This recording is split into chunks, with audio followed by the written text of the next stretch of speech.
اعوذ باللہ من الشیطان الرجیم، بسم اللہ الرحمن الرحیم۔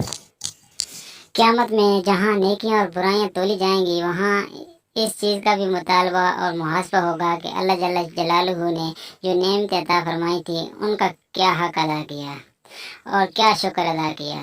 بندہ کے پاس ہر چیز اللہ ہی کی عطا کی ہوئی ہے، ہر چیز کا ایک حق ہے، اس حق کی ادائیگی کا مطالبہ ہوتا ہے۔ چنانچہ حضور اقدس صلی اللہ علیہ وسلم کا ارشاد ہے کہ ہر صبح کو ہر آدمی کے ہر جوڑ اور ہڈی پر ایک صدقہ واجب ہے۔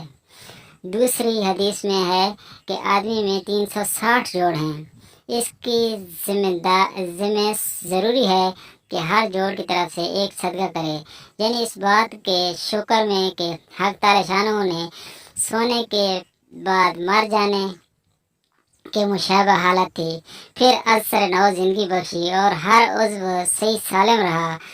صحابہ کرام رضی اللہ عنہم اجمعین نے عرض کیا، اتنے صدقہ روزانہ کرنے کی طاقت کون رکھتا ہے؟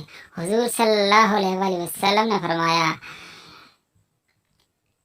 ہر تسبیح صدقہ ہے، ہر تکبیر صدقہ ہے، لا الہ الا اللہ ایک مرتبہ کہنا صدقہ ہے، اللہ اکبر کہنا صدقہ ہے، راستہ سے کسی تکلیف دینے والی چیز کا ہٹا دینا صدقہ ہے، غرض بہت سے صدقات شمار کرائے۔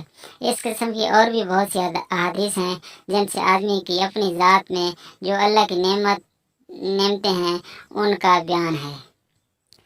اللہ تعالی ہمیں ہر جوڑ کے بدلے صدقہ کرنے کی توفیق عطا فرمائے، آمین ثم آمین۔